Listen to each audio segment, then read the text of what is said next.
Quien va a dirigir este conversatorio será el profe Millet, otro poeta que hoy nos acompaña, que nos ha acompañado y ha sido un escudero grande en las acciones de la biblioteca. Entonces, muy bienvenido, profe. Gracias, Anita. Bueno, pues muy buenas tardes a todos. Gracias a la biblioteca, Jorgito, Anita, por la invitación. Pues gracias a Magda por recibirnos. También a Sebastián, aquí mi amigo Carvajal. Gracias por... no sé si se han dado cuenta que ahora el integrado es potencia cuando hablamos de literatura, de poetas y lectores. Antes de comenzar, déjenme decirles que en un evento de estos nació en mí esa posibilidad, quizás como destino de escribir. Obligado a algún evento me llevaron y escuchaba a un tipo y dije, esa vaina está muy bacana, yo quiero hacer eso. Está por ahí en octavo y noveno. Entonces a lo mejor, aunque aquí se gane un lector o un escritor en potencia, sería grandioso. Creo que ahí el propósito de la escuela se cumple. Lo que vamos a hacer es lo siguiente.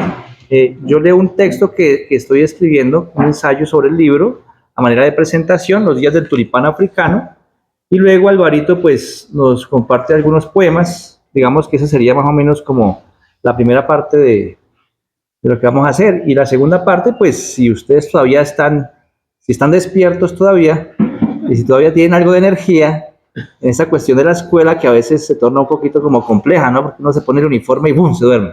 Entonces la vaina es que usted pues se despoje de esa cuestión, y a lo mejor pues la palabra logre decirle algo, ¿no? Y después de eso, pues Alvarito es un gran lector y de pronto pues nos pueda compartir algunos de los poemas que a él le gustan de la poesía colombiana. Era como el encime de lo que vamos a hacer. Entonces, palabras nocturnas para los días del tulipán africano. Presentación del libro de Alvaronel Franco Zambrano. Dice, 1. En estos momentos el poeta debe estar dándole de comer a las gallinas, a las palabras que picotean la noche mientras duermen los peces, o debe estar haciendo un tinto en la cocina, en la estufa de carbón, o acariciando los gallos de pelea porque han regresado heridos de la guerra.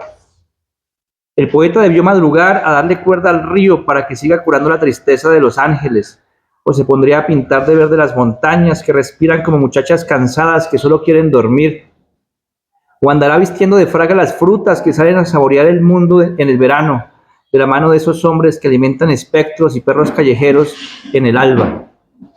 Me imagino leyéndole poemas o cuentos a sus hijos, a sus fantasmas, felices y sorprendidos por tener a un padre o familiar poeta, ese mago que saca conejos de sombreros y monedas de orejas mientras en sus palabras se posan los pájaros y la luz de la luna.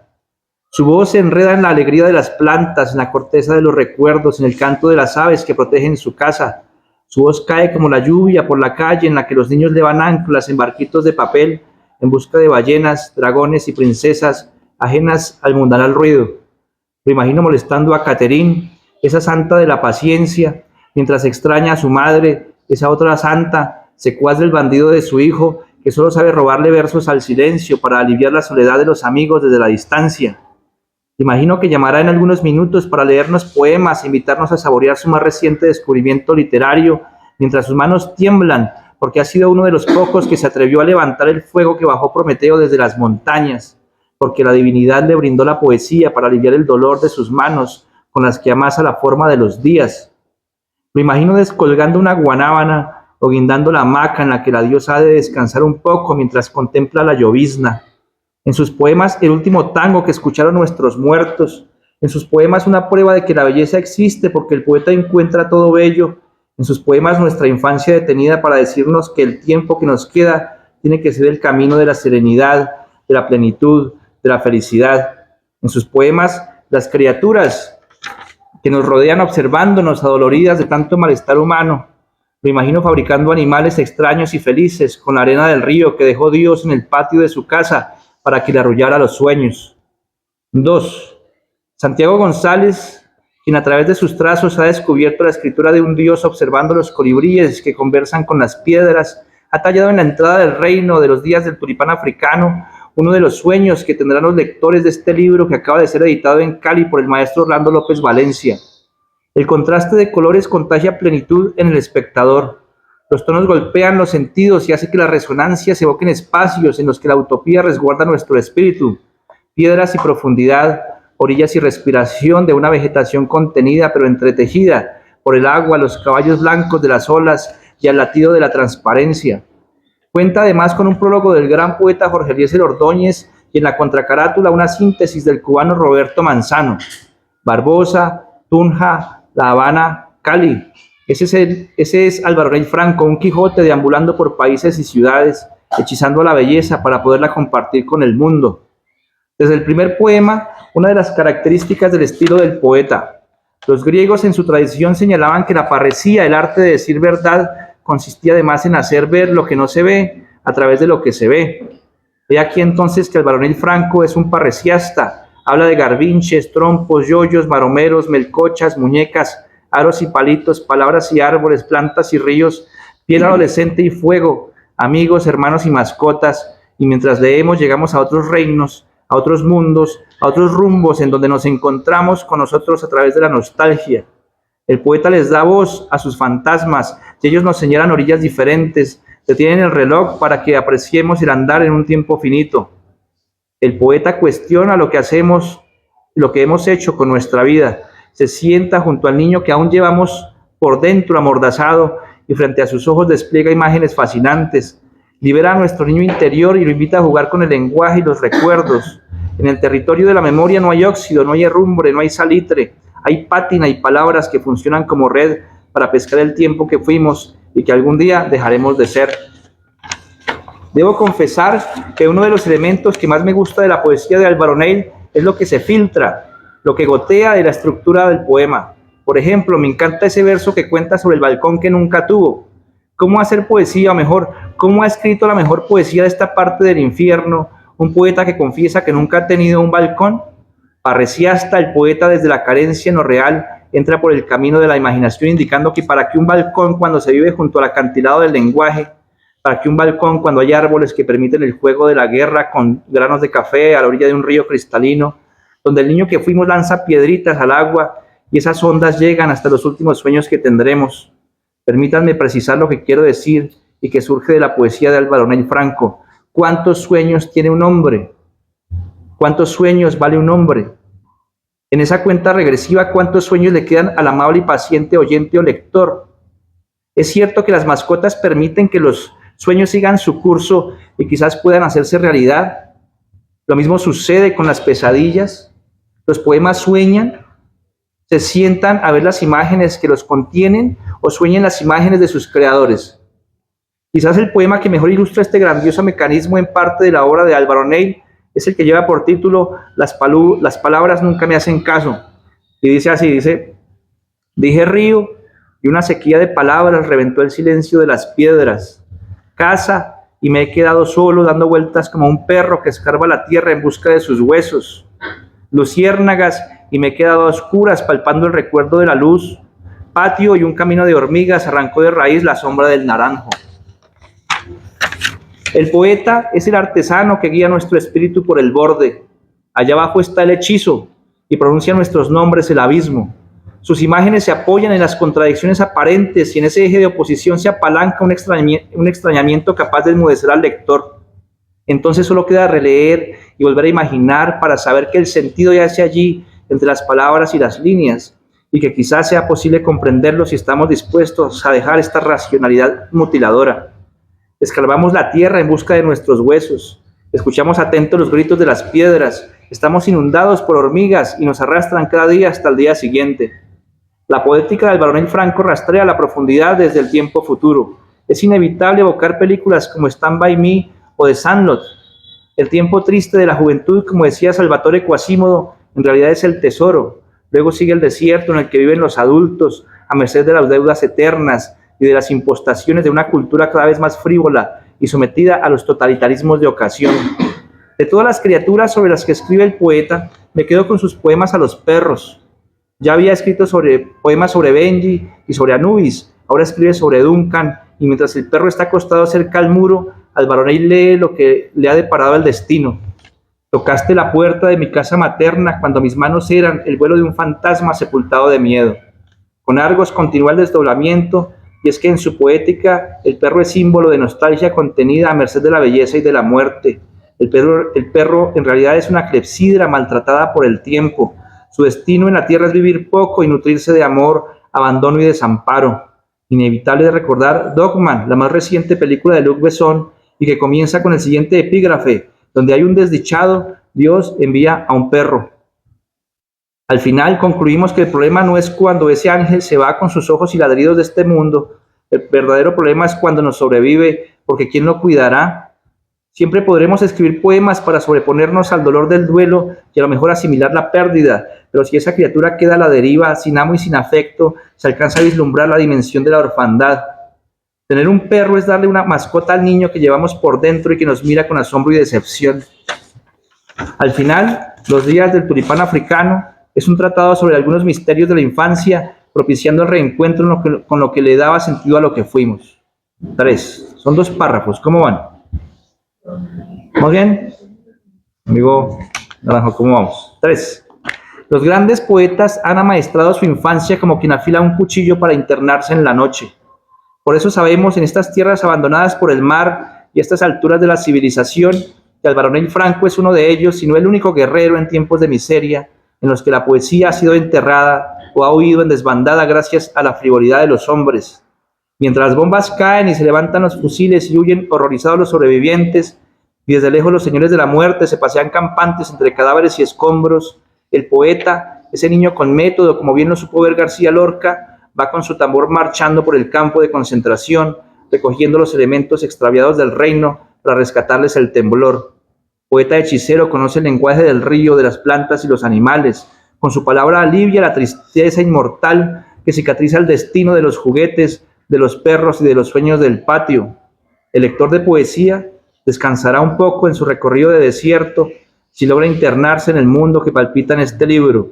El viajero podrá contemplar las cartografías del agua si consigue rozar la cicatriz de la nostalgia que ampara cada verso, cada imagen, cada poema que le ha arrebatado al Baronel a la muerte. Bueno, muchas gracias. Alvarito. No, primero que pues muy buenas tardes, muy contento de estar aquí con todos ustedes, de ver tanta juventud, tanta gente acompañándonos, muy hermoso. Gracias por esa presentación tan bella, Miller. Y pues el propósito es como leerles algunos poemas, ¿no?, de este libro, Los días del tulipán africano. Pues me gustaría como empezar diciendo que el tulipán africano es un árbol, ¿sí?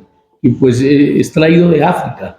Pero lo que a mí lo que más me impresionó de ese árbol cuando yo era un niño es que el árbol es enorme, no es grande, sea en la tierra cálida colombiana, pero aparte de eso, pues sus flores son anaranjadas, ¿sí? Y nosotros no le decíamos el tulipán africano cuando estábamos niños allá en Barbosa, sino le decíamos la miona, porque es que las flores, acumulan mucha agua. Entonces, lo chévere de cuando estábamos niños era espicharnos la flor y echarnos el agua en la cara. Pero como uno siempre tiene como esa cosa de la imaginación, yo pensaba que a la vez que le estaba echando agua al otro, lo estaba quemando. ¿Por qué? Por esa magia poética de la flor naranja, del girasol, que uno siente como que esas flores de ese color calientan el mundo, ¿eh? Entonces, esa es como y los días del tulipán africano verdaderamente lo que hace referencia es al mundo de mi infancia, ¿sí? A la niñez. Bueno, yo casi todos los libros que he escrito van en ese sentido.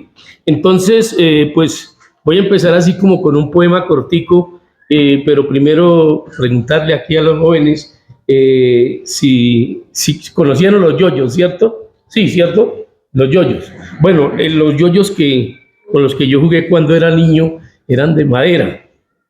Entonces, bueno, yo vengo de una región donde se da mucho la guayaba. El poema dice: yoyos, encaramados en un palo de guayabo, descolgamos la luna como si fuera una araña tigre que va en busca del sueño profundo de los peces.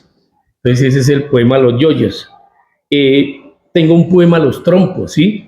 Pero espérate. Vamos a leer el poema de Los yoyos. Está cortico y uno queda ahí. Bueno. Perdón esa velocidad, hermano.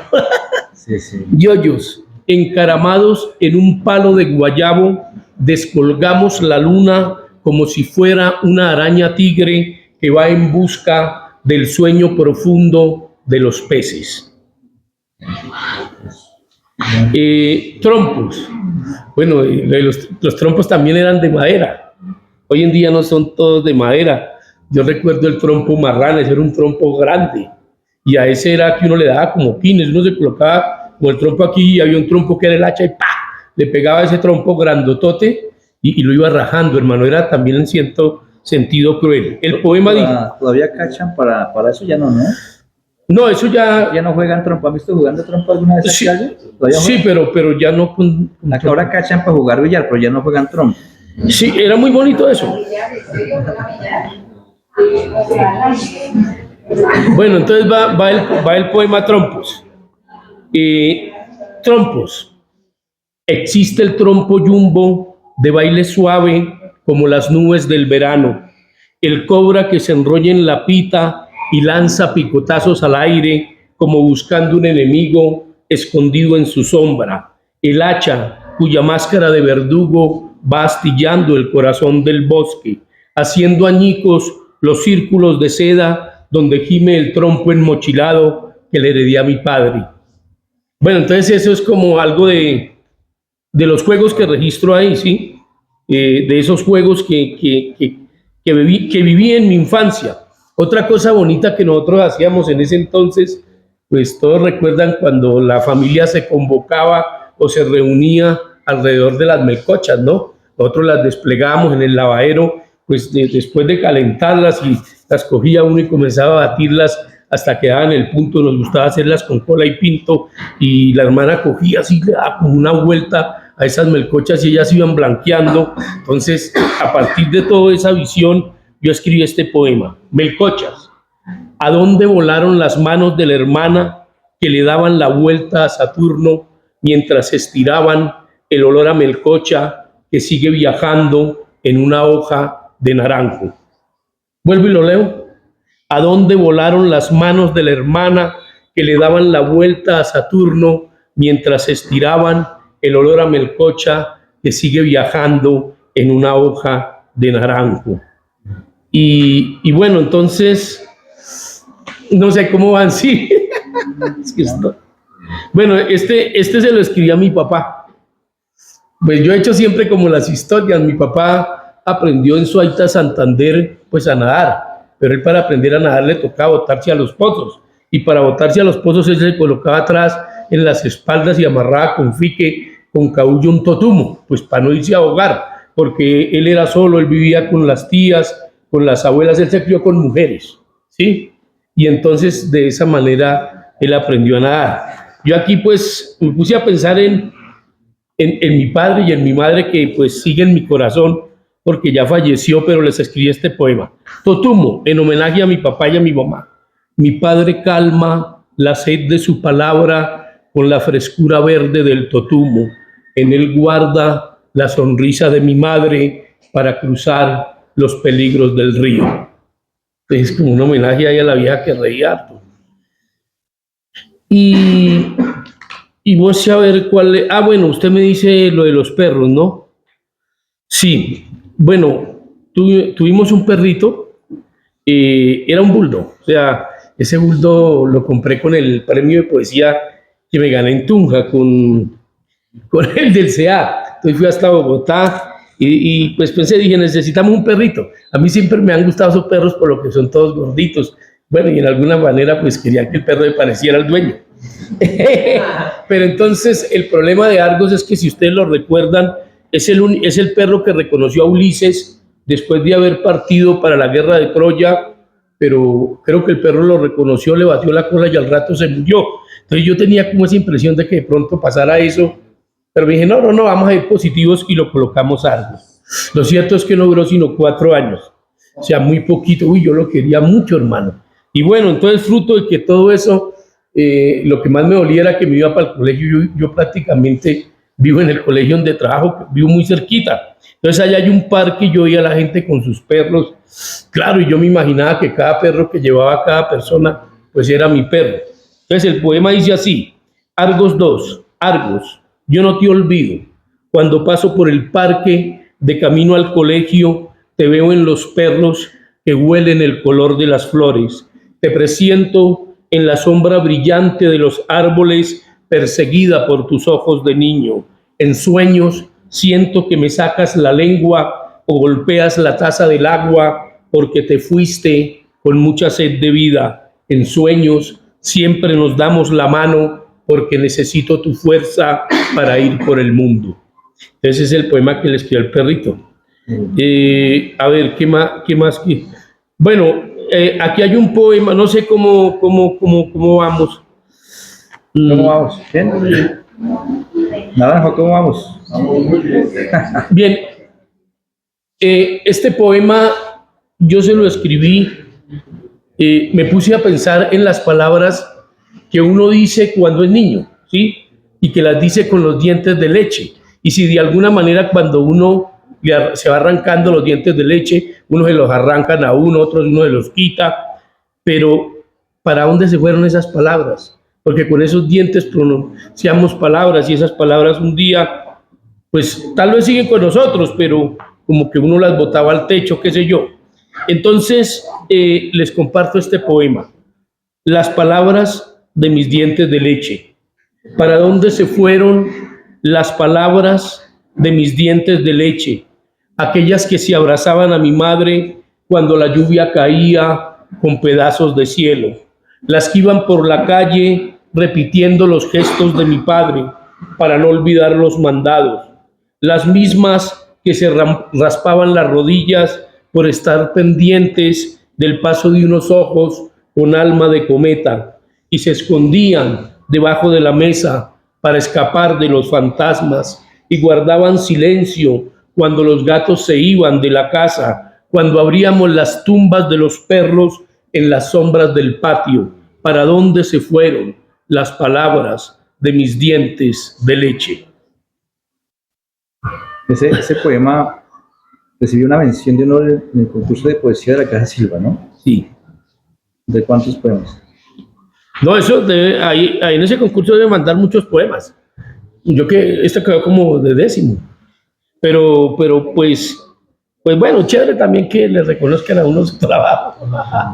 Mire, este poema que les voy a compartir, pues cómo vamos, es como fruto de mis viajes, ¿sí? A los llanos, a la costa Caribe, a Santander, aquí al mismo Boyacá. Entonces quiero compartirles este poema. Yo trabajé mucho tiempo en una normal, pero pues a lo último me aburrí porque me di cuenta que es que realmente para ser uno tan normal, pues tampoco, ¿sí? Y eso lo va cansando a uno. Entonces uno necesita como magia, como ensoñación.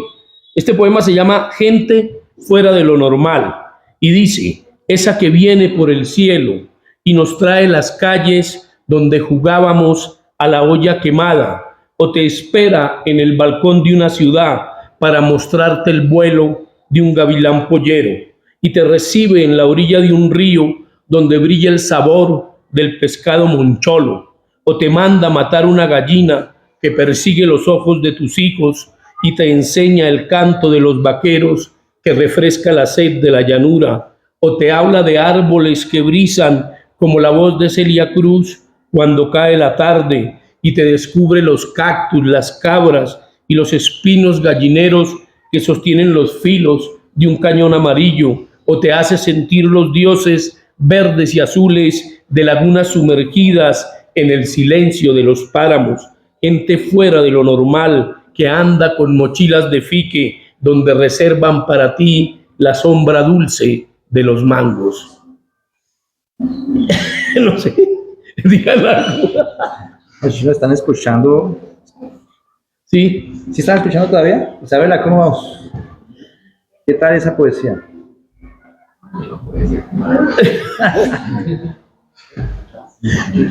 Bueno, pues otro poema que escribí, a mí me gusta escribirle mucho a la naturaleza, sobre todo a la naturaleza de mi entorno, ¿sí?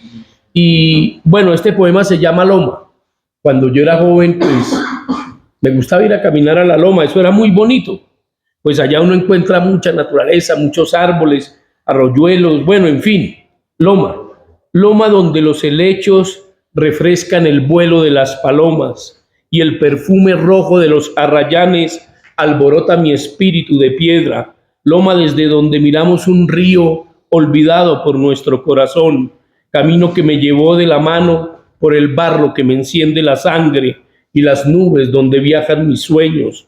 Loma de perros flacos que alargan sus latidos para morder la luna perseguida por el silencio de mis pasos. Loma donde el diablo apaga la sed de sus historias con guarapo de caña y el cielo de los encenillos presiente la lluvia llamada por las golondrinas azules.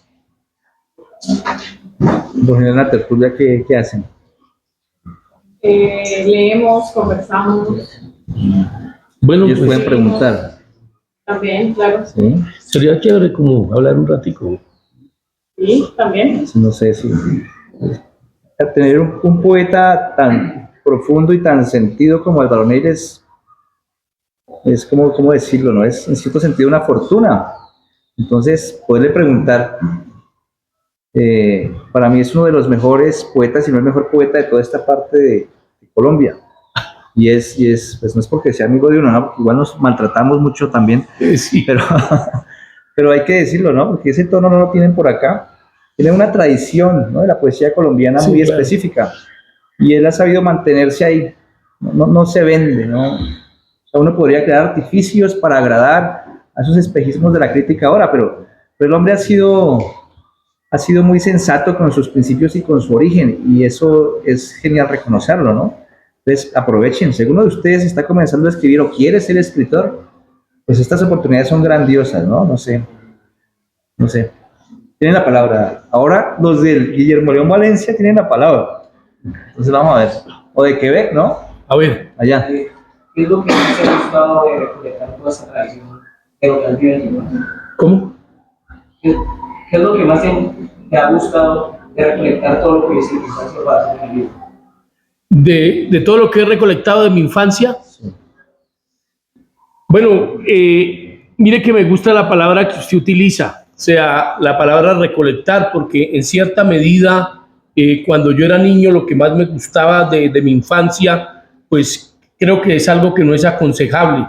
Desde muy niño, ya cuando fui más joven, me escapaba del colegio y me iba para el río con mis compinches, y lo que recolectábamos allí era troncos de madera, ¿sí? Pero en esos troncos de madera yo no veía troncos, sino yo veía animales, ¿sí? Y inclusive tuve como la idea de escribir un libro que se llamara Animales en Vía de Invención. Tengo muchos, los pintaba y quise alguna vez hacer una exposición sobre esa clase de insignificancias. Siempre que voy al río recolecto guijarros, ¿sí? Porque los guijarros me parecen que son como planetas, ¿ya? Los guijarros son muy lindos. Tener un guijarro en las manos es una belleza, hermano. Sensibiliza mucho, porque uno dice en un guijarro cuánta música del río viaja, ¿sí o no? Y yo le escribí a esos animales de madera, le escribí a los guijarros, a todo lo del río, que fue lo que más me gustó cuando era niño, porque es que tener un río que se ve desde el patio de mi casa, yo crecí con ese rumor, es algo muy bello, ¿sí? Esa música ahí. Entonces, eso es de lo que más recuerdo. Y pues la palabra recolectar me parece chévere. Entonces también fui como, me gusta escribirle a las frutas que comía cuando era niño, ¿no? Algunas ya no se dan, por ejemplo, la pomarrosa, ¿cierto? Que ya como que se acabó en Colombia, pero eso era muy bonito. Inclusive cuando uno era niño, nosotros la pepa de pomarrosa nos las tirábamos, o las pepas de café, hacíamos batallas. Aquí también hacen eso, ¿no? Bueno, aquí no, quiero decir en los bosques, ¿no? Uno se agarraba con las pepas. Aquí se hace a punta de piedra, ¿no? Ya. Bueno, bien, gracias por la pregunta. ¿Cómo fue esa introducción al mundo de la escritura? ¿Cómo ese proceso de... ¿Cómo llegó él a escribir? Bueno, pues lo que pasa sí es que, por ejemplo, cuando yo estaba en Barbosa iniciando, pues yo recuerdo que yo escribía poemas de amor, pero como dice Pessoa, eran poemas de amor muy cursis. Yo los interpretaba en una guitarra, pero creo que valieron la pena. Posterior a ello, cuando llegué a la universidad, pues conocí al maestro Jorge Ordóñez y comenzamos a hablar con él. En lo que él me pasaba, yo peleaba mucho con él porque le decía que eso no era poesía, ¿sí? Recuerdo que me pasó el libro Suenan timbres de Luis Vidales, fue lo primero que él me prestó en la edición de Plaza y Janés, pero yo no entendía realmente muy bien los poemas de ese libro porque eran poemas urbanos, de un humor muy fino.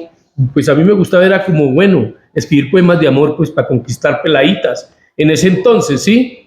Pero a mí me gustó mucho eso y el hombre fue como desalmado por nosotros, porque imagínense, comenzó, o sea, nos puso a leer Luis Vidales, José Manuel Arango, Jaime Jaramillo Escobar, César Vallejo. Entonces todo eso, lo que uno hace en primera instancia es que pues uno queda súper asombrado con la lectura de esos libros, y lo primero que hice fue empezar a imitar a José Manuel Arango, posteriormente imitaba a Vallejo, mal imitado porque pues cómo va uno a imitar a esos maestros. El libro de Luis Vidales después me encantó tanto que nunca lo entregué a Jorge. Se lo robó. Sí, sí. y él se puso muy bravo conmigo, pero finalmente resultó el día del grado regalándomelo, ¿sí? Y ese libro lo tengo todavía, es muy bonito. Y entonces ese fue como el inicio, y recuerdo que llegué a una reunión del grupo Si Mañana Despierto.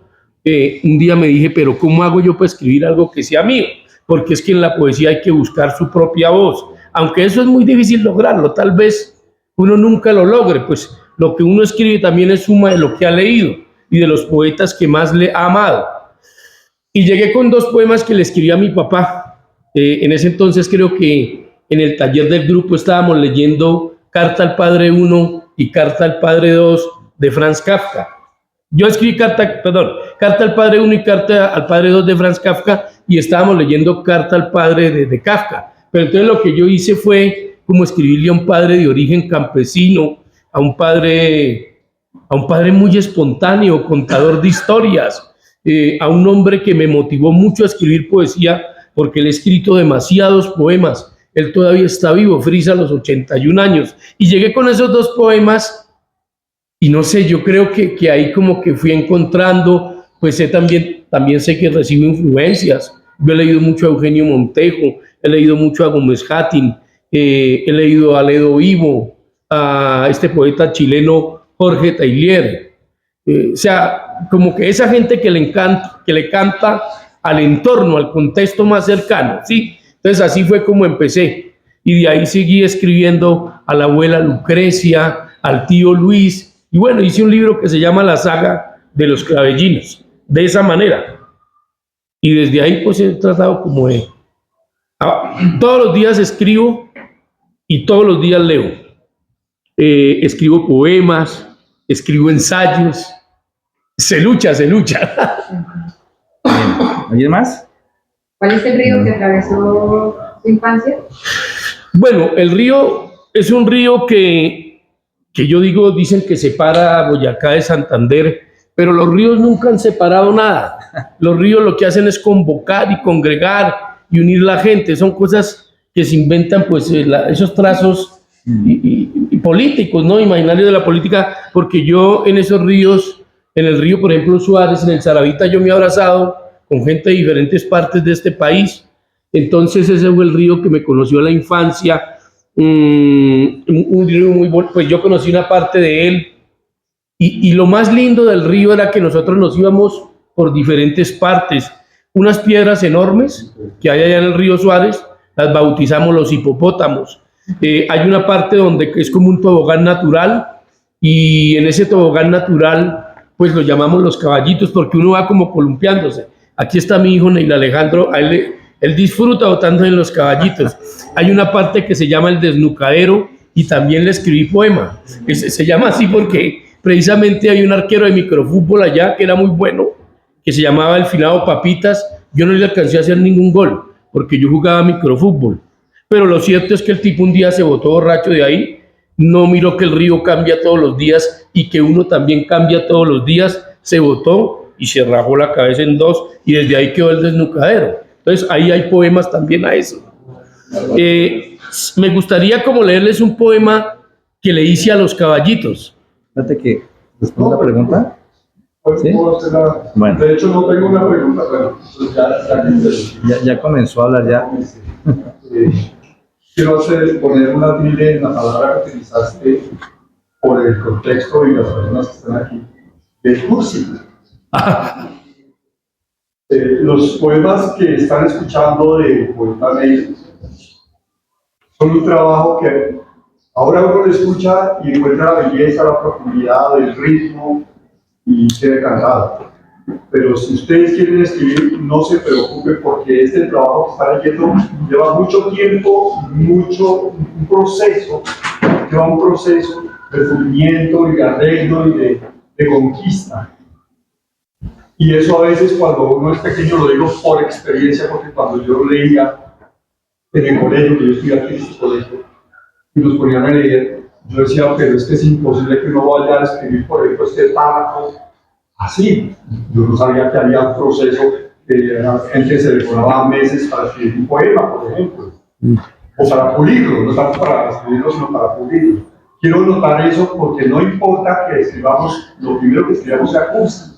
Lo importante es que aprendamos a desdoblarnos nosotros para poder escribirle a alguien. Desdoblar, descubrir nuestro sentimiento o nuestro propósito y escribirle a alguien. No importa que lo primero que hagamos Sí. Tiene toda la razón. Pues uno en ese entonces, pues claro. Quería hacer el énfasis para que si alguno de los chicos que están acá, perdón, de los jóvenes que están acá, quieren escribir, se interesan por escribir, bien poesía o bien narrativa, empiecen por ahí. Sí, claro. No escribir cosas cursis de las cuales se mostraron mis amigos. Sí, es que era eso, porque... No hay problema. Sí. Yo recuerdo que escribí un poema que llamaba Mi primer amor, ya no sé ni cómo dice, pero el día que fui a recitarlo en el colegio, lo más lindo de todo fue que cuando yo le dije a mi mamá que quería ser poeta, lo primero que yo pensé es que ella me iba a echar de la casa, porque dije, no, usted se va a morir, como siempre dicen las madres o los padres cuando uno les dice yo voy a ser pintor, voy a ser escritor, poeta, no, eso uno se muere de hambre con eso sí no se lo apoyo. Y la vieja me apoyaba mucho, ella me apoyó mucho, porque recuerdo que cuando fui a decir ese poema en el Liscomercio, que es un colegio de bachillerato, un colegio técnico, allá en Barbosa, uy hermano, me compré una pinta muy bacana. Recuerdo la camisa, era una camisa plateada, así como con punticos, eso brillaba mucho, y era un pantalón como yeme huevo. O sea, yo iba, pero uy, muy elegante, hermano, para decir ese poema, y con mi guitarra. Entonces, eso que hacía mi madre por mí, yo me sentía muy motivado. Y bueno, ese día, pues, no gané, ni mucho menos, pero una pelada por lo menos se fijó en mí, le gustó el poema y conocí a mi primera novia. La poesía sí sirve. Uy, claro. Por eso hay que encontrar el propósito del poema. Sí. ¿Alguien quiere preguntar algo más? A ver. Para ti, ¿por qué es tan importante que nosotros los jóvenes nos interesemos por la literatura? Uy, es que, ¿sabes por qué? Porque, digamos, yo siempre he pensado que un hombre y una mujer deben tener una pasión en la vida, ¿sí? Lo que sea los hombres y las mujeres, porque somos pues los seres humanos, ¿no? Mi pasión es escribir, ¿sí? Escribir poesía, escribir ensayos, mi pasión es leer. Y yo digo que nosotros en la vida debemos como ir descubriendo a una temprana edad qué pasión tenemos. Yo siempre le pregunto a mis pelados cuál es su árbol preferido, cuál es el árbol que usted abraza todos los días, cuál es el árbol que más quiere. Y algunos no saben los árboles, no conocen los árboles colombianos, pues, por ejemplo el clavellino, el anaco. Entonces, eso es muy bonito, o sea, porque yo siento que escribir de todas maneras, nosotros somos seres de lenguaje, somos seres de palabras, de silencios, y escribir siento que pues nos va a servir mucho en la vida, primero que todo, pero si queremos hacer de la escritura un arte, nos va a permitir soñar toda la vida. Yo ya con 55 años que cumplo mañana, creo, hermano, que estoy vivo porque pues estoy gordito y todo, es gracias a lo que escribo, a la pasión que siempre llevo conmigo. O sea, eso es algo que llevo en el alma, en las vísceras, en el corazón y sin el cual ya no puedo vivir. O sea, que si alguien va a hacer algo en la vida, hágalo con pasión, ¿sí? Hágalo con el mango, con el corazón. La escritura me parece que es algo bello. La lectura es posibilitar conocer otros mundos, ¿sí? Porque de todas maneras, pues la voz de uno tiene mucho que decirle a la vida, pero conocer otras formas de pensar, otras formas de sentir, como que son un alimento para el alma y para el espíritu. Es una manera de, no sé, de universalizarse, ¿sí? Eso siento yo que puede hacer uno a través de la escritura, a través de la lectura, y sobre todo, ¿sabe qué más? Que se vuelve uno muy humano, porque una de las características de lo que somos hoy en día es la inhumanidad. Esta sociedad contemporánea, esta sociedad posmoderna que tenemos es muy inhumana, y a través de la escritura y a través de la literatura y de la lectura, nosotros lo que hacemos es humanizarnos, sensibilizarnos, ¿sí? Y el que se sensibiliza ama las otras especies, ama los árboles, ama los animales, cuida el agua. Entonces, siento que desde ahí viene toda esa parte de la escritura que es necesaria para cualquier ser humano. Bien, ¿más preguntas? Aprovechen. Sebastián. ¿Ha recibido malos comentarios sobre lo que usted escribe? Más o menos, ¿cómo los toma? Ah, sí, claro. Porque es que yo sé que la mayoría de escritores reciben muy malos comentarios. Sí, claro. No, pues en ese sentido, digamos, como le dijera yo, hay críticas que, por ejemplo, el que le dice a uno siempre que, uy, qué berraquera lo que usted escribe, que qué bello, que qué bonito, pues uno no sabe hasta dónde esa persona, dependiendo de la persona que se lo diga, sea sincera con uno, ¿sí? Porque, pues, digamos que uno como que tampoco puede creerse todas las flores, sino seguir soñando y persistiendo. Yo llevo 30 años en esto. Cuando estudiaba en la Javeriana, yo vi clase con el profesor Conrado Zuluaga, que supuestamente es quien más sabe de García Márquez en Colombia. Él ya es un hombre mayor. Y el tipo pues era toda una autoridad. Entonces yo un día le pasé mi libro La saga de los clavellinos y le dije que me diera una opinión. Pasó el tiempo, no me dijo nada, y un día lo enfrenté en uno de los pasillos de la universidad. Le dije, maestro, ¿cómo le pareció mi libro? Me dijo, pues realmente eso no sirve de mucho, pero si usted ya no puede vivir sin eso, pues siga escribiendo. Uy, por supuesto que fue como una patada de mula. Entonces yo siempre dije, no, pero no le voy a creer nada. No le voy a creer nada, y yo seguí persistiendo. Pero esa crítica, no sé, no la entendí. Hay personas que me han dicho, aquí está, por ejemplo, Jorge, a veces, el mismo Miller, me hacen sugerencias, me corrigen cosas, y yo siento que pues eso es para bien, porque de todas maneras la mirada del otro sí es sincera, sí es una mirada pues como que quiere que uno crezca en lo que está haciendo, contribuye mucho. Y claro, he aprendido mucho. Hay poemas que realmente con la ayuda de mis amigos pues han nacido de una mejor manera. Hay críticas fregadas, hermano, pero hay otras que la gente pues que lo animan a uno. No, digamos, yo no me quedo como que en el elogio que me hicieron, sino que eso me ayuda más bien como para seguir persistiendo, sí, para seguir haciendo mi trabajo. Hace unos días un señor en Tunja, allá en el Café Librería Umbral, me decía, hay que seguir luchando. Y yo siento que lo que nosotros hacemos con las palabras es una lucha diaria, porque es una pelea, una batalla que uno tiene con lo que escribe, ¿sí? Porque es mirarse a sí mismo en un espejo y como que, ¿no? Desentrañarse, cosas de ese tipo. Porque yo cuando escribo lo que quiero es como tocar el corazón del otro, ¿sí? Eso es. ¿Tú vas a preguntar, verdad? Sí, es que quería saber qué tal reaccionó tu familia y amigos cuando ibas creciendo en este mundo de la poesía. Hermano, pues como le digo, mi mamá me apoyó, fue la que más me apoyó. Esa vieja la quise mucho. Escucha, es que no, magnífico, porque por ejemplo, mi mamá siempre me daba los domingos para comprar El Espectador.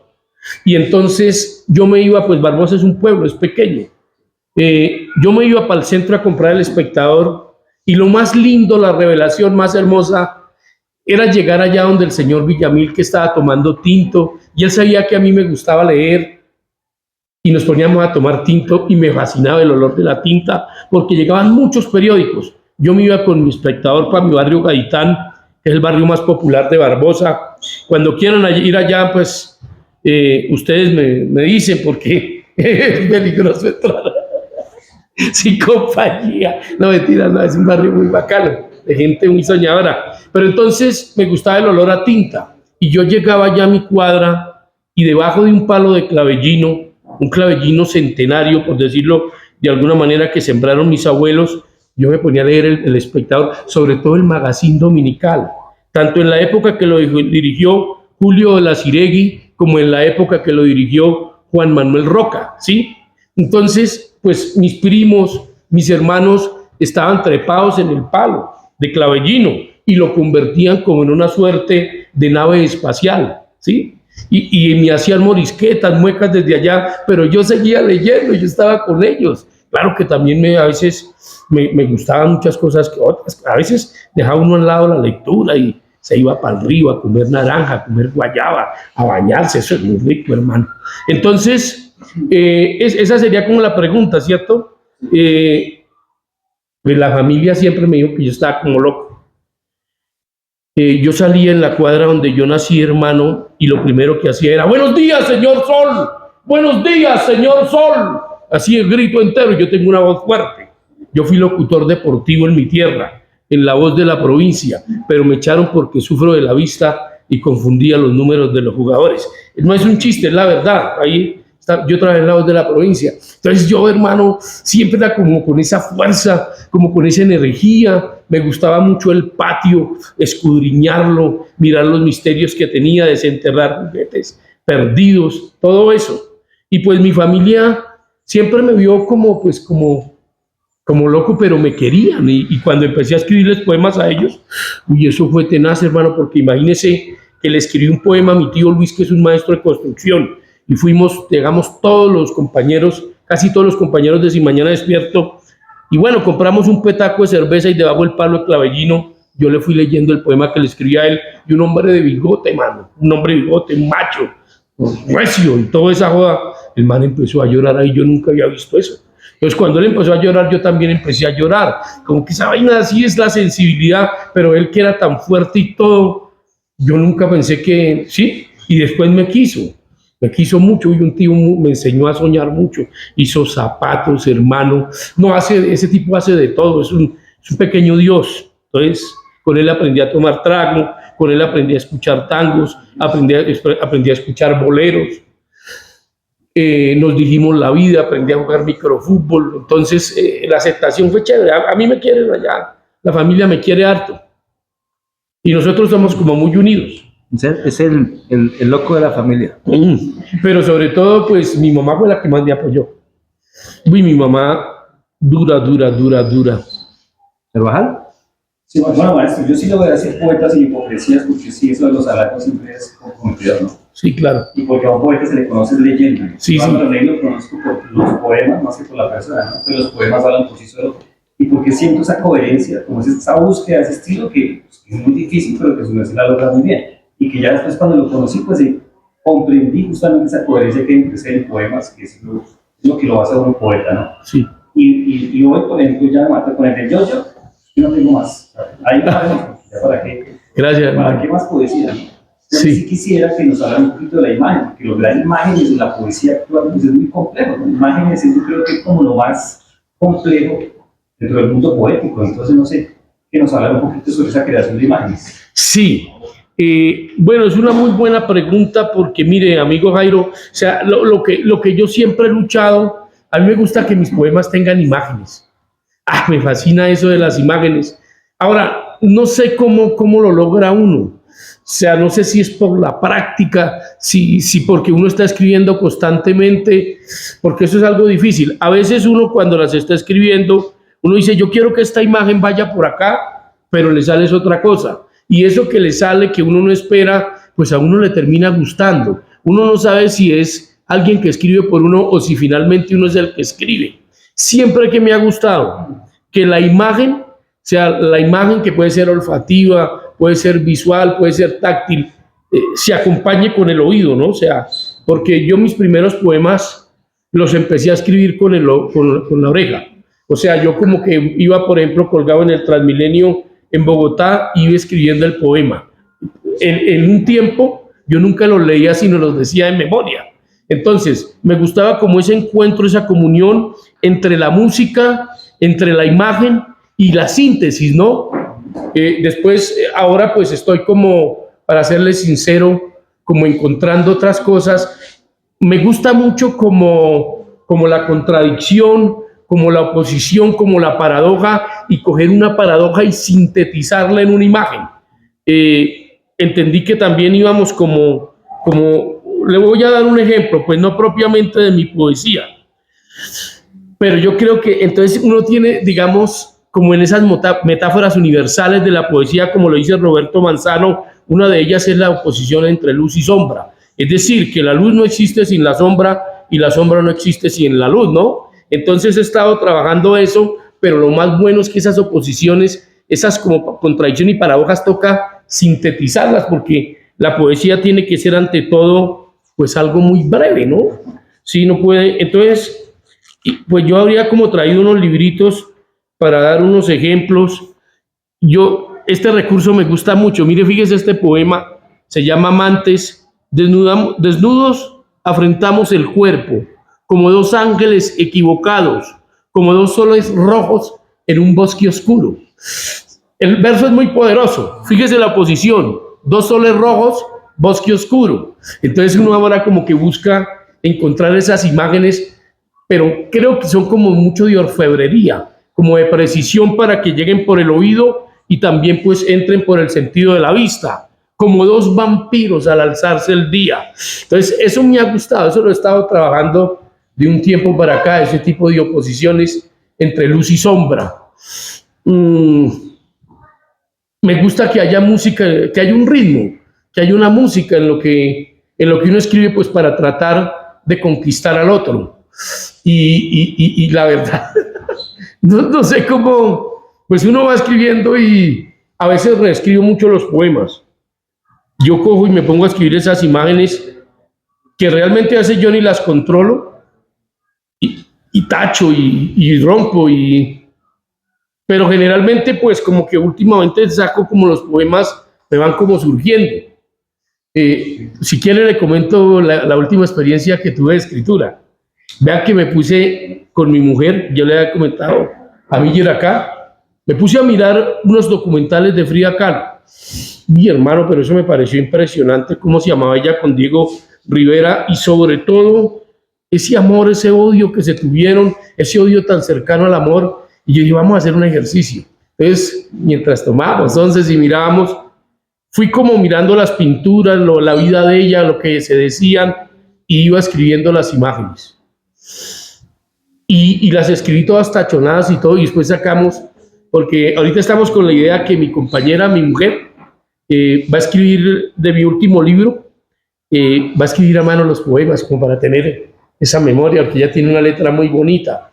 Y ahí encontré como las imágenes. A mí siempre me gusta escribir con imágenes, pero no sé, ese proceso es tan misterioso. Pero y uno lucha mucho con eso también. Claro. Sobre todo porque la imagen me ha impactado mucho. Todavía tengo en mi cabeza ese verso de cuando te fuiste, mi casa se quedó sin ventanas. Ya quedó por vida ahí marcado. Uy, hermano, lo que pasa es que cuando mi hermana se fue, pues eso como que queda uno incompleto, ¿eh? Y pues ese poema surgió, ¿sabe cómo? Mi madre me dijo, mijo, escríbale un poema a Isabelita, que es la menor de los hermanos, y se fue para Bogotá. Y uno de pueblo pues tenía en la cabeza que Bogotá era un monstruo, que era una ciudad muy enorme, que se iba a devorar a mi hermana, que se la iba a tragar. Entonces ella decía, mijo, usted que está estudiando para escritor, yo iba como en cuarto semestre de la UPTC, ayúdame a escribir una carta a la China para darle fuerza, y salgo con esa carta a Isabel, ¿no? Que era como a escribirle a la casa, porque yo en el fondo yo creo que llevo como 30 años escribiéndole poemas al río y a la casa. Uy, esa casa yo la amo, hermano, y a esa casa es la que le he escrito mis poemas. Entonces yo me hice como pues necesitaba el final para ese poema. Y y me hice como en el barranco desde donde se ve el río Suárez, en el abismo, me puse a mirar al río y me surgió, de tu papá te cuento que no deje el sombrero ni la mandarina rayana y que todavía le habla a las gallinas. Desde que te fuiste, poco a poco nos hemos ido quedando sin ventanas. Entonces cuando logré eso, uy hermano, yo me animé mucho. O sea, ya me fui para la casa, estaba en el patio, me tomé un tinto, yo celebraba mucho eso. Y es que de por sí, pues mi familia es muy bacana, mi papá es un contador de historias. No sé si ¿Cómo vamos? quieren que... Magda, ¿cómo vamos? No, ¿hasta qué horas hacen por lo general el ejercicio? El cuerpo aguanta. Sí, chévere. Más con el poeta. No, sí. Y bueno, hay muchas cosas, por ejemplo, me gustaría compartirles una historia, porque mi poesía también nace mucho de la tradición oral de mi padre. Yo recuerdo que cuando era niño o joven, mi padre, hay un poema que se llama Carta al Padre Uno, y la primera imagen, ¿cómo la logré? Mi papá, hermano, pues con el pelo largo, todo desmechuzado, se levantaba temprano, colocaba a hacer el tinto. El tinto lo primero lo conquista uno por el olor, todo el ritual que uno hace, o sea, la casa está viva, uno se despierta con el olor del tinto, nos lo tomábamos mientras mirábamos los árboles del patio, pero mi padre nunca nos saludaba a nosotros de primeras. Él lo primero que hacía era irse para el patio y arrojarle la lluvia de maíz a los gallos de riña, a las gallinas. Y lo más tenaz que él hacía era que las gallinas en un momento dado se le paraban en los brazos, ¿sí? Y comenzaban como a entornarle los ojos. Entonces yo decía, aquí hay comunicación, yo me quedaba y el hombre se levantaba en calzoncillos de color auyama. Efectivamente él tenía unos calzoncillos de ese color, o sea, se levantaba casi en peloto y desesperado iba y le botaba el maíz a los animales. Entonces yo dije, bueno, esto toca, ya estamos, pues, la juventud, uno tiene que ser atrevido. Dije, voy a levantarme un día de estos más temprano con mi papá y voy a hacer el mismo ritual y voy a colocar las manos a ver que me lleguen las gallinas ahí, y lo hice, coloqué el tinto, el olor, darle vueltas, tomarlo, mirar los árboles mientras vamos diciéndonos la vida, y después empezar a arrojar la lluvia de maíz. Y entonces ya cuando había hecho todo eso estiré los brazos, pero ahí me quedé esperando. Llevo 30 años y esas gallinas nunca han llegado a mis brazos, solo en los sueños. Cuando yo imagino los poemas es que las mismas están ahí. Entonces yo pensé, dije, el viejo tiene una magia, tiene un misterio, o sea, y de ahí surgen los poemas, de una imagen como esa, de verlo a él todo desesperado y yendo a darles de comer a los animales. También de esos maíces que él, aquí hay un poema, él botaba en el patio, era increíble porque a veces uno encontraba que de pronto nació una mazorca. Pues era maíz duro, pero nacía, hermano. Entonces eso era maravilloso. ¿Sí? Y también pues mi poesía surge como con muchas de las historias que él me contó.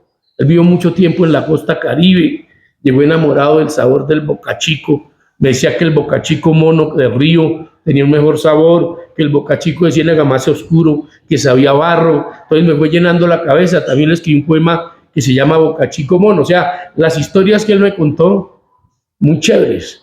Y mi mamá, por ejemplo, también muy sensible, porque yo dije, para conocer el rostro de mi madre, tengo que aprenderle todos los nombres de las flores que ella tiene en su jardín, que es un jardín inmenso. Entonces, mi madre, ella me hablaba del tulipán, ella me hablaba del anturio, que tiene como forma de corazón, de la cuna de David, de los cayenos, en fin, de la flor de un día, que quedaba como flotando en el aire. Y yo dije, pues para conocer el rostro de ella, toca es aprenderse. Ella me enseñó los nombres de las flores. Y como toda madre que ama las plantas, ella hablaba con las plantas. ¿Cómo amaneciste? Le decía, mi querida, ¿cómo estás de linda? Oh, pucha, y verla tomándose su tinto, eso me sensibilizaba mucho. Yo le escribí también a ella muchos poemas en ese sentido. Y pues ella era modista. Entonces uno verla ahí como pedaleando, luchando, nos hacía los uniformes, hacía uniformes para compañeros del colegio.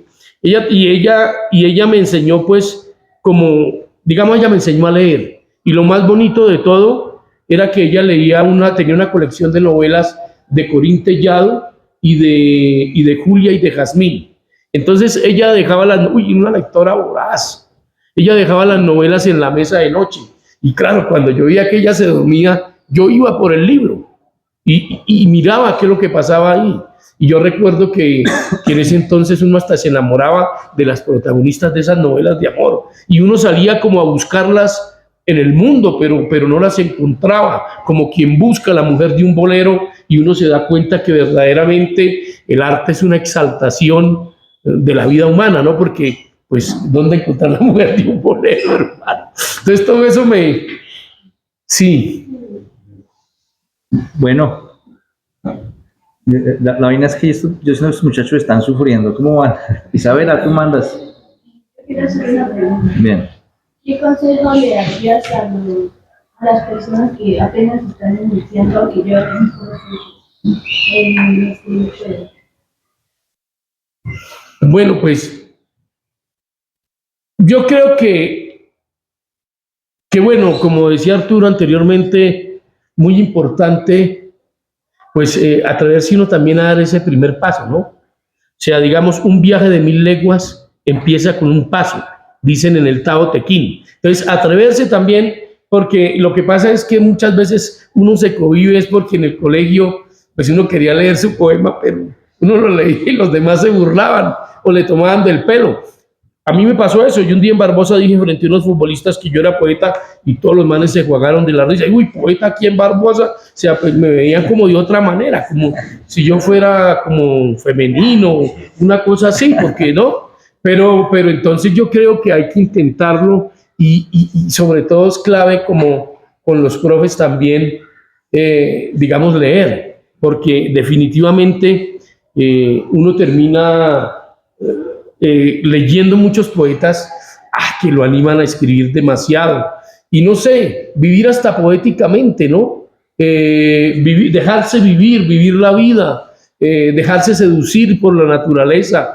Yo creo que la naturaleza es un misterio, es un milagro en el cual uno puede ensoñar demasiado. Escribirle a los árboles, qué sé yo. Leer, escribir, o sea, explorar mucho. Y de todas maneras, siempre estarlo intentando. Bueno, yo creo que 2 más, o un poema. ¿Tú? ¿Cuál ha sido el tema con mayor sinceridad, profundidad y sentimiento que hayas tratado en el libro? Pues el tema, ¿no? Bueno, lo que más me ha gustado es como la infancia, el río y la casa. Tal vez porque pues es que como dice Víctor López Rache en su poema sobre la casa del 1991, ¿cuánto sufrimos para inventar la casa? Pues nosotros éramos como unos gitanos, hermano. O sea, uno iba con mis padres de un barrio para otro pagando arriendo. Entonces, cuando ya tuvimos una casa tan hermosa como la que hoy en día tenemos, yo dije, no, esto es una maravilla, y con patio, con solariego. Imagínate, en ese patio hay árboles, hay tulipanes africanos, hay ocobos. ¿Sí conocen el ocobo? El de la flor rosada. Ese es gigante. Y está en el patio cuando eso florece. Uy, hermano, eso es una alegría muy grande. Entonces, sentir que uno podía jugar en el patio, que uno podía jugar balón en la calle, que podía romper una ventana. ¿Sí me entiende? Que podía hacerle una hoguera a la mujer que amaba. Porque a mí me pasó eso. Entonces a la casa le he escrito muchos poemas. Yo siempre, no sé qué pasa, pero y a esa casa la amo mucho, hermano. Y sobre todo, pues ahí están los ancestros, ¿no? Mi mami que ya se fue, que fue el alma de esa casa. Entonces le escribí muchas cosas. Le escribí a la época en que la casa hubo ratones, en la época en que llegaban los grillos, las esperanzas, cuando llegaban los gusanos, porque en el patio había gusanos, llegaban, por ejemplo, ese gusano cabro que iba siempre de frente y que nunca echaba para atrás, hermano. Entonces eso era impresionante, pero llegaban hordas de gusanos, esos gusanos que uno confundía con una flor, por ejemplo, el gusano copo, que era amarillito, ¿no? Entonces uno lo iba y lo tocaba y le quemaba la mano, ¿sí? Otro tema, pues la niñez, por todo lo que le estoy comentando, por todo lo que viví, sí, y el río, es que el río es maravilloso. Por ahí tengo algunos poemas al río, Me escribí poemas a todos los pozos donde me bañé cuando era joven. Sí. Ahí está en el libro. Y se lo pueden robar a los profes. Lo piden prestado, es como lo hizo con el de Luis Vidales. Sí. No, y en eso también, pues hermano, cuando uno estaba joven, como en Los Detectives Salvajes de Roberto Bolaño, pues la verdad, yo pues sí robé libros, pero también me robaron hartos. Claro, hermano. Entonces uno como empatando. No, pero sí pasaba porque, uy, no, es que en un principio uno vivía muy... Así sea, la biblioteca se puede desmantelar. No. Cosas ahí. No, pero es que mire, vea, yo tengo libros en mi biblioteca, bueno, que he comprado en librerías, tengo libros de mis compañeros de grupo, que he encontrado en la carrera séptima en Bogotá, botados en el piso. Y digo, pero ¿cómo vamos a dejar un amigo ahí a la intemperie con esta lluvia? Y yo lo compraba, y de pronto los compraba por precios muy económicos. He comprado libros mutilados, libros que ya están todos deshojados. Piratas. No, hay una historia, con eso hay una historia muy brava. De pronto, pues no sé si contarla. Contarla. ¿Cómo van? Bien. No, es peligroso contar eso. Yo sé que estamos en este colegio con ese señor allá mirando, peligroso. No, eso es muy bonito. Sí, me di cuenta. Este libro, espere, por aquí lo tengo, sino que está deshojado, hermano. Este libro se llama Los Poemas de la Ofensa, de Jaime Jaramillo Escobar. Es un libro muy misterioso. Lo compré en Bogotá hace mucho tiempo. Le pregunté al señor, ¿cuánto vale ese libro? Me dijo 2.000 pesos. El corazón me hacía como un pájaro. Saqué los 2.000, se los di. Y entonces el tipo guardó el billete, bajó la mirada y yo salí corriendo a toda. Dije, no, esto es un regalo. ¿Qué tal que se haya confundido algo? Yo estaba empezando, yo salía corriendo por toda la séptima, porque a mí me gustaba comprar libros en el mercado de las Pulgas, ahí en la calle 26, con carrera séptima, sí. Uy, eso sacaron unos libros muy bonitos, pero estaba pues un poquito deshojado. Entonces compré como 4 veces A Contracuento de Nicolás Buenaventura Vidal, porque a mí también me gustan los cuentos, uy, me fascina. Y ese cuentero es muy bueno, lo recomiendo. Los cuentos de Nicolás Buenaventura Vidal, porque son de la tradición oral universal. Y yo, pues, porque usted sabe que un poeta tampoco es de solo agua, pues uno se tomaba sus vinos, y yo en esa como efusión, esa efusividad, yo regalaba los libros. Y la 4ª vez que encontré el contracuento en la calle, ya nunca más lo regalé, por ahí lo tengo en la casa. Con ese enseñé mucho tiempo en la universidad. Me preguntas, ahorita, en este momento, de tantos escritores que hay, ¿cuál es tu inspiración en este momento? ¿Cuál me gusta? Ahorita, pues, bueno, yo creo que... Pues madre, es que es una pregunta tenaz, pero digamos, a ver, ¿qué estoy leyendo últimamente? Estaba leyendo algo de Salvador Espriu, me gustó, pero qué libro, y es que son tantos los libros que uno lee bueno, leí unos poemas, unos cuentos de Eleonora Carrington, aquí porque Miller le había escrito algo a ella, o sea, como difíciles, ¿no? Un poco, algunos me gustaron, pero así un libro que me haya impactado últimamente. Este dice Álvaro que es uno de los mejores libros, por eso cuando lo encuentra en primera edición sale corriendo, porque esto es una joya. Se llama Los Poemas de la Ofensa. Entonces usted es uno de los poetas que más le gusta a él. Ah, sí, sí, claro. Pero así de los últimos que leí. Anoche me llamó para leerme poemas de Vito Apuchana, por ejemplo. Ah, sí. Sí, los distinguen, claro. Bueno, pues digamos que mire, estos libros que traje hoy, a Vito Apuchana, que es Miguel Ángel Hernández, lo conocí en el año 2000 en la Casa Silva. Él me firmó el libro. Mire lo que dice. Este es un cuadernillo de la Universidad de Riohacha. Dice: Álvaro, recoge este contrabando de sueños y vivifícalos con tu tono y presencia. Miguel Ángel Hernández. No sé, este libro no sé cómo llegó a mis manos. pero imagínense, desde el 2000, estamos al 2024, 24 años conmigo, y es que tiene la firma del autor. Cuando yo abrí este libro, lo que más me impresionó es como esa economía del lenguaje, con pocas palabras decir mucho más, y sobre todo estos poemas como tan de la tierra, como tan del origen, como de la cultura guayú, de la cultura indígena. Entonces, este fue el primero que leí. Yo nací en una tierra luminosa, yo vivo entre luces aún en las noches, yo soy la luz de un sueño antepasado, busco en el brillo de las aguas mi sed, yo soy la vida hoy, yo soy la calma de mi abuelo Anapure, que murió sonriente. Entonces, si ve, yo nací en una tierra luminosa como el origen, ¿no?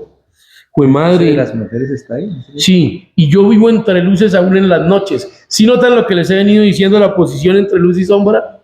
Muy bacana. Yo soy la luz de un sueño antepasado. Para los guayú el sueño es muy importante.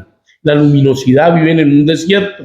Es la guajira. Yo soy la luz de un sueño antepasado. O sea, los ancestros, la sangre ahí palpitando en el corazón. Busco en el brillo de las aguas mi sed, porque pues ellos tienen problemas del agua, pero también puede ser la sed de vida. Yo soy la vida hoy. Pues madre, yo creo que eso de el poeta, pues, no sé, pero el poeta me parece que es vivirse la hora, lo que se va viviendo, ¿no? Porque pues de mañana, ¿qué sabemos? Y de pronto el pasado, la evocación, el recuerdo. Pero esto es muy lindo. Yo soy la calma de mi abuelo Anapure, que murió sonriente. Y cómo morir sonriente, ¿no? Qué sabiduría, qué calma. El de las mujeres. El de las mujeres es muy bello. Dice, mujer, la vida está aquí, plena, entre mujeres, mi hermana la mañana, mi mujer la tarde, mi madre la noche, mi abuela el sueño, su festejo, como las cacimbas, es breve y profundo. ¿Saben lo que es una cacimba? Es un pozo de agua que se encuentra debajo de la arena. Entonces imagínense su festejo como las cacimbas, es breve y profundo, casi como también una especie de ars poética, ¿cierto? Porque la poesía debe ser profunda y siento que breve. No sé por qué, digamos, yo le decía a Miller que, por ejemplo, en la poesía colombiana también deberíamos como tener en cuenta poemas corticos, para que sean representativos. Yo recuerdo, De Manuel Arango. por ejemplo, sí, entonces yo recuerdo poemas como por ejemplo el de Luis Vidales, por medio de los microscopios, los microbios observan a los sabios. Cada noche, de José Manuel Arango, cada noche converso con mi padre, después de su muerte nos hemos hecho amigos. Y son poemas muy poderosos, ¿sí? Muy poderosos, y por ahí me sé otros, pero no son de autores colombianos. Yo siempre lo que hago en mis clases es como compartirles frases a los estudiantes, ¿sí? Entonces, si podemos hacer el ejercicio un poquitico acá. A ver, por ejemplo, mire, voy a decir esta frase y quién me ayuda a pensar sobre la misma. Esta frase me ha acompañado 30 años. Es un poema de Dulce María Iloinaz, una de las grandes poetas cubanas. ¿Qué hará el 100 pies con tantos pies y tan poco camino? ¿Qué hará el 100 pies con tantos pies y tan poco camino? Entonces, como para hacer esto charladito, ¿quién le gustaría participar? ¿Qué encuentra? ¿Qué ve ahí? ¿Qué quiere? ¿Cómo interpretamos ese poema breve? Uno tiene muchas cosas, tal vez no, al final no tiene como la satisfacción de conseguir, o sea, muchos elementos, pero sin un camino claro. Bueno, eso ya es claro, muy bueno. Muchos elementos, pero sin un camino claro. Es un principio, es una partida. ¿Quién tiene otra opinión? A ver. Pues el camino como representa la vida, lo corta que es, y pues aún así aunque tengamos tantos pies, tantas oportunidades, pues siempre se nos acaba en el mundo. Claro, y ahí uno como profesor aprende de los estudiantes y a la vez enseña, porque es que el profesor no enseña solamente, el profesor también aprende. Si un profesor no lee todos los días, pues ¿cómo puede enseñar? Toca aprender. Otra frase que me gustaba compartirles es esta: con las piedras, este es de Anís Cols, ella es una poeta de Luxemburgo. Con las piedras arrojadas contra mí he construido los muros de mi casa. Con las piedras arrojadas contra mí he construido los muros de mi casa. ¿Quién me ayuda con esa interpretación? A ver, en el fondo, ¿cómo se llama su merced? Bueno, Ángel, ¿cómo interpretaría? También podría ser como las críticas que sufre un poeta, porque a un poeta recibir tantas críticas toma esto como para construir su esencia. Claro, claro, perfecto. O sea que como que lo negativo antes le ayuda a uno a fortalecerse para seguir soñando y luchando. Y bueno, hay una como que creo que es de Van Gogh, para ustedes que están tan jóvenes. Dice, hay tanto fuego en mí, pero nadie quiere venir a calentarse. Hay tanto fuego en mí, pero nadie quiere venir a calentarse. ¿Cómo la podemos? ¿Quién me la ayuda a interpretar? A ver, usted mismo, sí, Ángel. Es como el conocimiento. Hay personas que tanto conocimiento las asustan. Como a mí me daría miedo charlar con ustedes sabiendo que saben muchas más cosas que yo y me espantaría eso. Sí. No, pero yo a veces yo soy muy bacano con los pelados. Y nunca se trata de abrumar a nadie. Pero no, y los pelados son muy bacanos. ¿Otra frase o qué? ¿No? Bueno, venga, pensamos en otra. Así bien chévere. El molino ya no está, pero el viento sigue todavía. Ese es de Van Gogh. Entonces, así es como, pues no siempre, ¿no? Pero eso es como lo que hago en las clases. Yo soy un hombre solo entre una multitud de amores. O sea, a mí me gustan mucho las frases y hay poemas breves muy bellos. Entonces, pues... Yo creo que podemos dar un aplauso a Alvarito. Gracias.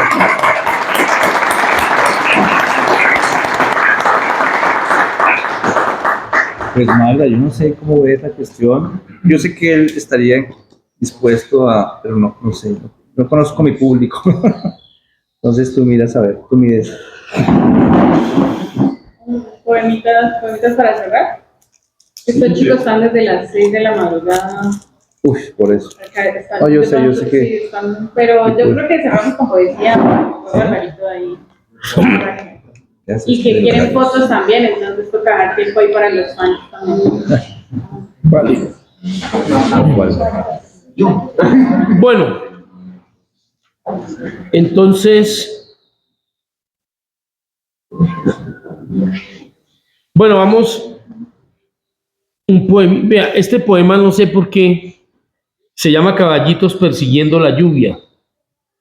Yo averigüé que las libélulas se alimentan del agua dulce y que viajan kilómetros y kilómetros, pues de un continente a otro van en busca del agua, ¿no? De la lluvia. Y también es como los caballitos que les comenté del río.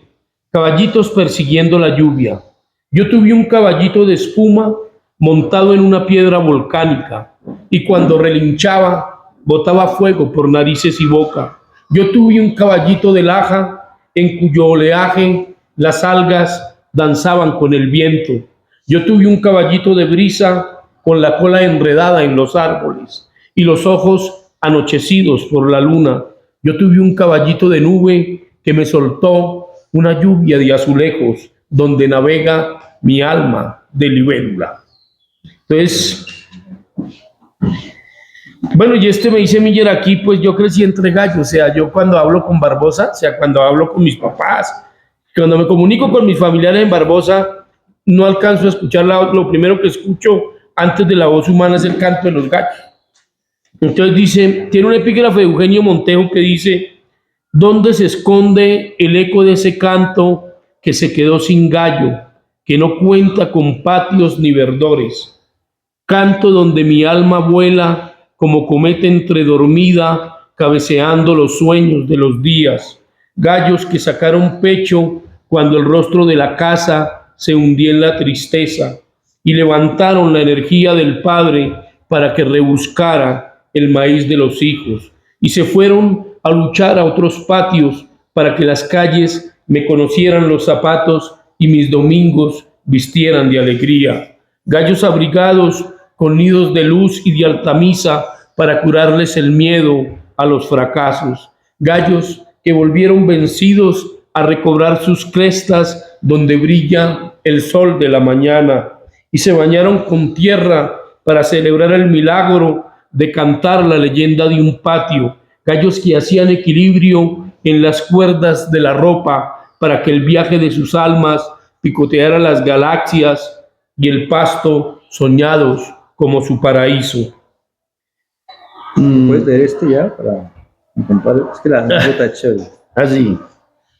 Bueno, este es un poema que, bueno, resulta, pues en Santander hay un palo. Yo no sé si por acá también se llama Pedro Hernández, pero ese era un palo que cuando uno estaba joven y cuando íbamos a la loma, entonces ocurre que uno tenía que pedirle permiso para pasar por su lado, porque hay como una especie de leyenda, que si uno pasa por el lado del árbol y no le pide permiso, pues el árbol lo escupe a uno y lo brota todo, sí, como cuando a uno le da viruela, y aparte que lo brota le da mucha fiebre, y entonces, pues uno siempre que íbamos a la loma y nos metíamos en la espesura de la misma, uno estaba pendiente de que no, mis primos lo conocían más que mi persona. Entonces a ese palo yo le escribí este poema. Mi compadre Pedro Hernández me ha dado una garrotera por no quitarme el sombrero ni darle los buenos días. Con sus flores blancas de impureza me ha escupido la cabeza y sus pepas vino tinto me han floreado de volcanes los valles del corazón. Lo confundí con un mango y no le pedí permiso para bajarle un pedacito de sol. Mi padre me ha envuelto el alma con hojas de yuca asada y me ha dado de beber leche recién ordeñada para quitarme esta rasquiña que no me pasa con nada. Vamos a ver un aplauso al ladito.